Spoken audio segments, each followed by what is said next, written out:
os mestres de capoeira, independente da formação. Não é que esteja negligenciando qualquer conhecimento que venha contribuir, mas está reconhecendo eles como atores desse processo. Por que eu insisto nessa questão? Porque dentro do próprio movimento da capoeira, em outros tempos, algumas pessoas fazendo lobbies com determinados parlamentares tentaram restringir aquilo que é amplo por natureza, criando uma espécie de reserva de mercado em torno da capoeira. É como se o Estatuto da Igualdade Racial ele reconhecesse que a capoeira já tem uma organização prévia, que já tem suas instituições, seus mestres, suas tendências. Ele, pelo que eu entendo, ele não mexe nisso especificamente. Pelo contrário, ele respeita isso. Reconhece, né, legitima e dá um aporte legal para estimular uma discussão. Claro, isso se materializar na consciência, na sociedade, no respaldo local, municipal, no interior das grandes capitais, aí já é outro processo, mas pelo menos reconhecendo que vivemos num país cada vez mais burocrático, aliás, num mundo cada vez mais burocrático, nós precisamos sim desse aporte. Né? É muito romântico, é muito ilusório a gente pensar, não precisamos de nada disso. A capoeira, historicamente, como o mestre Curisco bem colocou aqui, né, ela foi resistindo, ela foi conhecendo o adversário. Então, hoje, o movimento da capoeira, ele está organizado. Quando eu falo de organização, eu não falo de CNPJ, eu não estou falando de outros aspectos também importantes e que a gente tem que chegar. Mas ele está organizado num nível de maturidade e compreensão do que é política pública, do que é política social, o que são as discussões paralelas ao movimento da capoeira de outros movimentos como o frevo, o maracatu, o que significa capoeira na escola, o que significa capoeira fora da escola. Então, já não é mais um movimento que está imaturo no sentido daquele pensamento mais aguerrido. Ele continua aguerrido, mas com maior respaldo, com maior argumento. Ainda nessa linha da legislação e do reconhecimento público e estatal da capoeira, tem esse projeto que está em tramitação ainda, não vale. É o projeto de lei 31 de 2009. Teve origem na Câmara Federal, agora ele está lá no Senado. Ele é do deputado Arnaldo Faria de Sá, que é do PTB de São Paulo. Estranho que não venha de um parlamentar pernambucano ou baiano, um estado que tem uma cultura afro forte, né? E ele propõe o reconhecimento da prática de capoeira como profissão. Temos aqui pessoas que atuam com isso, inclusive profissionalmente. Como você vê essa questão do reconhecimento da capoeira como uma profissão, do mestre e do professor de capoeira como uma profissão específica? Esse reconhecimento institucional, né? Porque isso já é uma verdade. Bom, que abra caminhos, né? Que faça justiça a uma coisa que já é evidente e que já acontece. A classe acompanha esse projeto, cobra a tramitação dele para que ele vire lei efetivamente. Vocês têm acompanhado isso? Bom, nem sempre. Na verdade, poucos capoeiristas eu tenho conhecimento que faz esse acompanhamento. Sei. Eu faço só uma ressalva, me permita, Raimone, com relação a essa questão. O que é que a gente nos entristece às vezes? Alguns capoeiras, algumas lideranças, que são lideranças de fato, têm conhecimento deste projeto e às vezes até nos bastidores já tem a chamada informação privilegiada, mas não socializa com as bases. Claro, não dá, é um interesse muitas vezes egocêntrico. Em que sentido? Quando você apresenta a lei, por exemplo, eu estou tentando fazer contato, eu enquanto pesquisador, para ter acesso ao texto para passar para os meus pares, porque eu tenho um grande receio. Embora às vezes a intenção do parlamentar ela possa ser boa, às vezes ele pode estar mal assessorado no sentido do termo que vai se usar, porque no passado um determinado segmento da capoeira, que foi a Confederação Brasileira de Capoeira, tentou uma lei nesse norte, com aporte parlamentar parecido, e restringia como obrigatoriedade você ser filiado a uma determinada entidade, como que se aquilo legitimasse, né, a ação, a intervenção daquele mestre. Aí você cria um certo corporativismo, né? Tem que estar ligado à instituição A ou B. Não posso julgar a lei em questão no momento, o projeto, por isso, mas tenho receio que alguns colegas do nosso estado, de Pernambuco, tenham conhecimento, não tenham repassado e no momento de uma representatividade se apegue só ao título, a profissionalização da capoeira, mas não compreenda na sua dimensão mais ampla o que é o texto da lei e o que é a consequência disso. Hoje em dia já tem lá na Lei de Diretrizes e Bases da Educação a obrigatoriedade do ensino da história e da cultura afro-brasileira e indígena também. Pergunto, a capoeira entra nessa obrigatoriedade? A capoeira é através dessa porta que se abre que a capoeira entra oficialmente na escola? Embora eu, por exemplo, nos meus anos de de escola tenha tido contato com a capoeira dentro da escola, e eu acho que essa lei ainda não valia. Isso é importante para o reconhecimento da capoeira, a obrigatoriedade do estudo da história e da cultura afro-brasileira. Sim, e indígena também. Sim, claro. Agora, eu estava tentando aqui lembrar, acho que a Lei 10.600 e alguma coisa. 39. Pronto, muito obrigado. A Lei 10.639, ela estimula a prática de culturas afrodescendentes dentro da escola. E, se eu não me engano, é sobretudo a capoeira, ou também a capoeira. Mas a capoeira, ela está, inclusive, no texto. Citada mesmo. Ela está. Então, é uma lei. Essa lei, ela já foi aprovada. E eu estou olhando para vocês, porque se eu estiver errado, podem me corrigir. Mas ela já está aprovada, inclusive, ela já está há muito tempo vigindo. Só que, quando você passa para a prática, para o desenvolvimento prático, você encontra muitas barreiras ainda dentro da escola. Então, mesmo você tendo iniciativas desse tipo, você ainda encontra gestores que dificultam os caminhos. Eu acho que isso é um grande problema e a gente não discute muito isso, mas quando você passa, porque existem muitos programas que estimulam a prática da capoeira, né? Lá no Cabo de Santo Agostinho, por exemplo, a gente, além do projeto Camaradas, que também tem parceria com escolas municipais, a gente tem outros programas do governo federal, como o Escola Aberta, é um projeto que tem muita atividade de capoeira que está ligado a ela, e outros projetos, Mais Educação também é um projeto que tem muitos companheiros que trabalham com capoeira. Porém, quando você passa para esse desenvolvimento prático dentro da escola, você ainda tem uma resistência muito grande. Então, a gente sabe da importância, né? Você estimula, a capoeira, ela é uma atividade que ela dá condições que crianças de várias faixas etárias, de várias religiões diferentes, de cor diferente, estejam proporcionando ali do mesmo momento de integração e lazer. Porém, quando você passa para a prática, você tem essas dificuldades. Então, eu acho que esse ponto também é um ponto preocupante nesse sentido. A gente vai fazer mais um intervalo. Eu chamo novamente o público a participar do Opinião Pernambuco pelo e-mail opiniãotvu@gmail.com, pelo telefone 3423-6836 e também pelo Twitter, @opiniãope. A gente volta em um instante.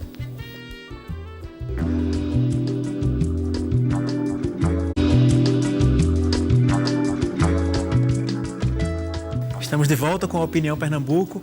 O tema do programa de hoje é a capoeira.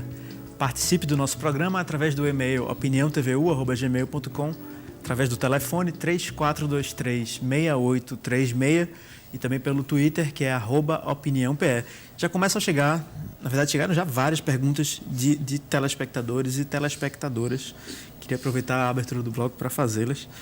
Ramos, lá de Igaraçu, pergunta se a capoeira teve origem na África ou se ela é puramente brasileira. Há um consenso? É possível dizer que ela é puramente brasileira ou que ela é somente africana?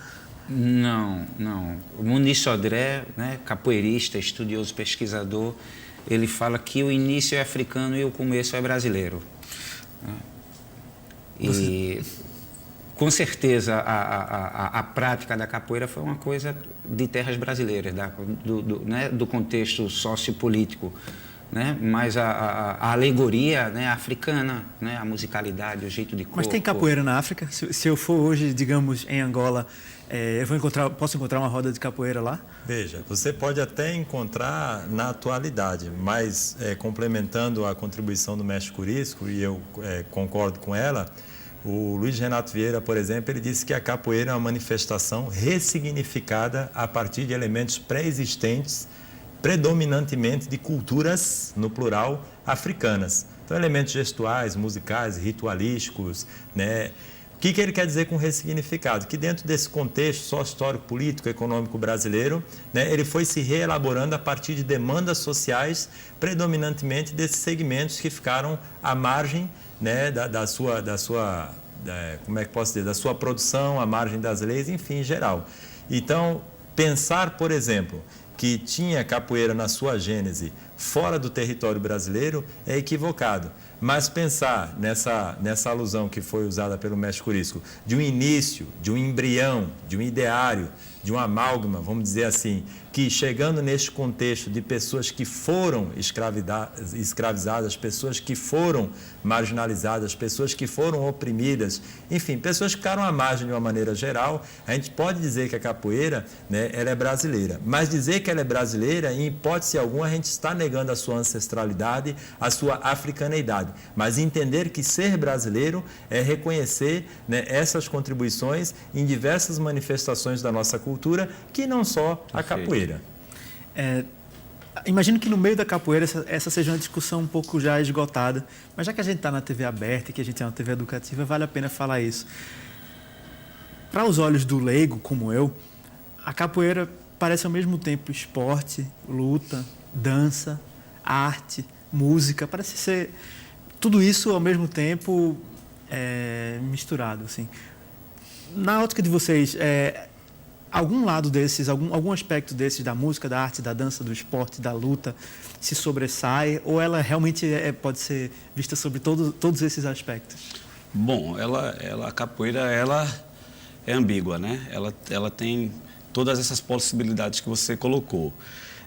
Então, eu costumo dizer o seguinte: a capoeira, eu acho que a melhor forma de se definir a capoeira é dizer que você joga a capoeira, né? Acho que você usar o termo jogar capoeira ela é interessante, porque no jogo da capoeira você tem várias possibilidades. Você luta, você dança, porque quando eu digo, eu luto capoeira, então eu defino uma linha, não é? Eu danço capoeira, eu defini uma outra linha, né? E a capoeira ela é muito rica, né? A capoeira ela dá condições para que eu seja um bom músico. Né? Se eu não sou um bom tocador, se eu não sou um bom percussionista, mas eu posso ser um bom cantor de capoeira, né? Ou um bom jogador de capoeira. Então, ela tem essa pluralidade, né? Então, ela dá essa condição de várias formas de expressão do corpo. Você gostaria de falar sobre isso também? Sobre como definir a capoeira? Se uma pessoa que não conhece a manifestação pergunta o que é a capoeira e você tivesse que responder rapidamente, o que você diria a ela? Olha, eu vou plagiar o Mestre Pastinha para resumir isso que o nosso colega, né, coloca aqui muito bem. Mestre Pastinha dizia que capoeira é tudo que a boca come. Isso é uma frase muito conhecida no meio da capoeira, forte, mas eu acho que é de uma sabedoria incontestável. Ela é tudo que a boca come. A capoeira é a sociedade. Capoeira é tudo que está acontecendo. A capoeira é uma representação do mundo. Agora, é uma representação que ela permite outras possibilidades de linguagens dentro da roda, né? A capoeira ela não tem dicotomias dentro da roda, ela tem relações de interdependência. Você tem ali o que alguns acham sagrado, o que alguns acham profano, o que alguns acham mais preso, o que alguns acham mais solto, o que é em cima, o que é embaixo. Alguns na roda de capoeira tomam como referência do sagrado o ar, o céu. Outros tomam como referência do sagrado a terra. E dentro disso, vários ritmos ali vão se entendendo nesse jogo. Essa dificuldade de digamos, enquadrar a capoeira numa gaveta dessas, ou esporte, ou arte, ou dança, a riqueza da capoeira nesse sentido dificulta, pode trazer algum prejuízo, por exemplo, para o seu reconhecimento, para obter mais apoio, para obter mais reconhecimento por parte do Estado, da sociedade de modo geral, ou não? Ou isso, na verdade, é o que há dá destaque? Eu acho que esse é o elemento, vamos dizer, como a gente diria na linguagem da capoeira, que tem mais dendê, que tem mais mandinga na capoeira, né? Exatamente por esse olhar imediato, você não conseguir encaixar ela ou enquadrar ela em coisas mais simplificadas, né? Por exemplo, um termo, essa frase, né, que Pastinha reproduziu, que capoeira é tudo que a boca come, é muito legal, porque esse é um termo do candomblé, né? Na verdade, isso é uma qualidade de Exu. Exu é que come tudo que a boca come, né? E é muito legal essa coisa, porque muitas vezes na capoeira a gente expandindo um pouco mais, né, esse conhecimento e procurando mais, a gente vai achar também diversas buscas na capoeira e diversos elementos da cultura afro-brasileira que estão muito vinculados à capoeira. E geralmente a gente na prática não associa ou não tem nem conhecimento. Mas isso também é uma coisa muito legal que a capoeira tem, de trazer para perto muitos elementos e trazer de forma amaciada, de forma lúdica, de forma interessante e curiosa. Tem um comentário aqui de Rosa, que é de Pirapama. Ela parabeniza a Marco Angola e o professor Ricardo pelo trabalho que realizam com os idosos da comunidade através da... Ela diz aqui, acho que é capoterapia, é isso? São atividades do projeto Camaradas, que são desenvolvidas pelo professor Ricardo na comunidade. E é uma espécie de... Como é que funciona essa capoterapia especificamente? Bom, na verdade, ela coloca capoterapia, mas, na verdade, como eu coloquei, são ações do projeto Camaradas, mas, na verdade, a gente sabe que a capoeira ela precisa de um dinamismo muito grande para se jogar. A capoeira jogada na sua condição atlética, ela precisa desse dinamismo, né? Então, como levar essa linguagem para pessoas que não têm essa condição física, né? Através da musicalidade, através da historicidade, dos instrumentos, né? Então, a capoeira ela tem toda essa linguagem, e essa linguagem é quem é desenvolvida com esses idosos, através, inclusive, também de algumas atividades físicas do corpo, da ajuda entre eles mesmos. Então, na verdade, a capoeira ela deixa de ser um desenvolvimento físico para ser um desenvolvimento de ordem mental, né? Então, ela passa a ser uma descarga, vamos dizer assim, dessas pessoas que estão ligadas ao projeto. Maria Eduarda, lá de Brasilite, pergunta a você também o que o levou a optar por essa profissão. Bom, a capoeira, na verdade, como diz como colocou muito bem o professor Douglas na sua música, foi a capoeira que me escolheu, né? Não foi nem eu que escolhi ela. Ela é tão forte que ela vai lá e diz: olha, você venha para cá, eu vou te usar para poder fazer com que você consiga levar essa linguagem tão rica que é a capoeira. A capoeira ela é mágica, né? Eu me sinto muito contemplado vendo o mestre Curisco que se coloca. Eu sou fã dele, queria inclusive dizer isso aqui em público. Obrigado, tá certo? É uma pessoa que faz parte do imaginário. O mestre é de uma geração antes da minha e a gente sempre ouviu as histórias. Eu era aluno, ele já era mestre, e a gente vai sendo envolvido pela capoeira, e isso faz com que a gente tente retribuir. Então, hoje, eu apenas retribuo aquilo que eu recebi. Claro que agora de uma forma mais organizada, com mais possibilidades, com mais compreensão, né? A capoeira ela mudou muito também nesses 20 anos, né, que a gente está aí no mercado. Vitória, de Paulista, pergunta para Henrique se seu livro aborda a capoeira tomando como base a questão da cultura corporal ou sobre outro fundamento. E aí, se Vitória me permite, eu tomo carona na pergunta dela. A capoeira, ela me parece ser muito adequada para a questão da educação física, mas ela também pode ser utilizada em outras disciplinas, em outros setores da escola. Bom, sobre a pergunta da nossa amiga, o livro ele vai pegar uma tendência da educação física, que é uma tendência crítica, intitulada Tendência Crítica Superadora. Essa tendência vai tomar como referência enquanto trato com conhecimento da cultura corporal, então por isso que ela faz essa colocação, né? Ele vai discutir a capoeira na educação física a partir desta tendência, especificamente no ensino fundamental. Sobre a possibilidade da capoeira dialogar com outras áreas do conhecimento, ela dialoga muito bem. Isso a gente pensando tanto na educação formal, na educação não formal, na interdependência entre essas educações. Temos hoje muitos trabalhos de pesquisa relevantes na sociologia, na filosofia, na música, na educação... Filosofia também? Filosofia, música, na sociologia, já falei, nas políticas públicas, enfim.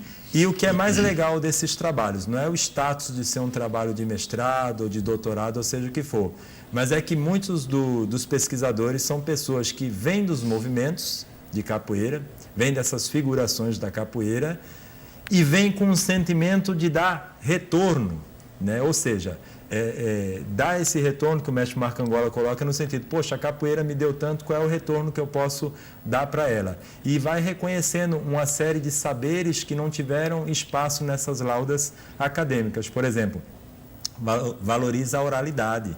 Valoriza a oralidade, transformando ela em fonte, permitindo que outras pessoas possam fazer as suas leituras dessa realidade que já é rica por natureza, mas que muitas vezes ficou à margem, baseada muitas vezes numa cultura brasileira predominantemente eurocêntrica, que marginaliza outros saberes desde a gênese, desde a formação da sua escola. Tem uma pergunta aqui de Alexandre, do IPCEP. Ele pergunta para o mestre corístico quais os projetos nos quais atua. Você já falou, mas acho que é a oportunidade de falar mais uma vez do grupo da Unicap, do grupo o Chapéu de Couro, é isso? Perfeito. Talvez, né, atualmente, a menina dos olhos, né, da nossa atividade é um trabalho que já existe há 10 anos, que é capoeira para portadores de necessidades especiais, né? Síndrome de Down, deficiência física, mental. Então, essa atividade a gente já vem fazendo há 10 anos, né? Tem alunos que nos acompanham desde esse tempo e tem nos revelado muitas possibilidades da capoeira, né? Os capoeiristas que estão interagindo com esse trabalho mudaram completamente o conceito de limites e possibilidades através dessas pessoas. Janaína de Igaraçu, outro comentário de Igaraçu, bom saber que Igaraçu está nos assistindo. O que os debatedores pensam a respeito do financiamento escasso direcionado à capoeira. Por exemplo, os projetos aprovados pelo Funcultura raramente são para essa área. O que os profissionais estão fazendo para modificar essa realidade? Realmente há uma escassez de recursos para a capoeira nos editais, por exemplo. Como vocês enxergam isso? Bom, eu acredito que a capoeira ela realmente deveria ser mais explorada nesse sentido. Mas eu acho que também falta, eu acho que o próprio movimento da capoeira também tem que procurar mais, sabe? A gente, eu faço parte de uma instituição que é legalizada já desde 98, então já faz muito tempo. Então a gente está sempre nesse conceito, a gente tem uma sede lá, através do Projeto Camaradas, a gente absorve vários profissionais, inclusive daqui do Recife também no nosso quadro. E através dessas ações a gente gera emprego e renda. E aí o que é que isso tem a ver com isso? A instituição ela busca, né? Os meios de informação são muitos, a própria internet, por exemplo, né? Mas é verdade, a gente poderia ter mais iniciativas desse tipo, né? Eu acho que o Ministério da Cultura tem colocado boas ideias, mas ainda na iniciativa privada a gente tem uma dificuldade muito grande desse tipo de coisa. Eu me lembro quando o Funcultura, quando você aprovava e era através de bônus que se trocava, e as empresas elas deduziam no imposto de renda lá esses bônus, eu me lembro que uma das dificuldades era essa. Quando você chegava na empresa que era projeto de capoeira, diz, olha, a gente não fala, você não faz parte do nosso perfil. Então a gente deixa nosso recado aqui também para que o setor privado se envolva também com a capoeira, esse patrimônio imaterial reconhecido pela sociedade brasileira. Nosso tempo acabou. Queria agradecer a presença de vocês, queria agradecer ao público que assistiu, mandou perguntas e participou do nosso programa. O Opinião Pernambuco termina aqui. Obrigado pela audiência, pela participação. Nós vamos estar de volta amanhã, no mesmo horário, com o tema Família e Política. Boa noite e, mais uma vez, obrigado.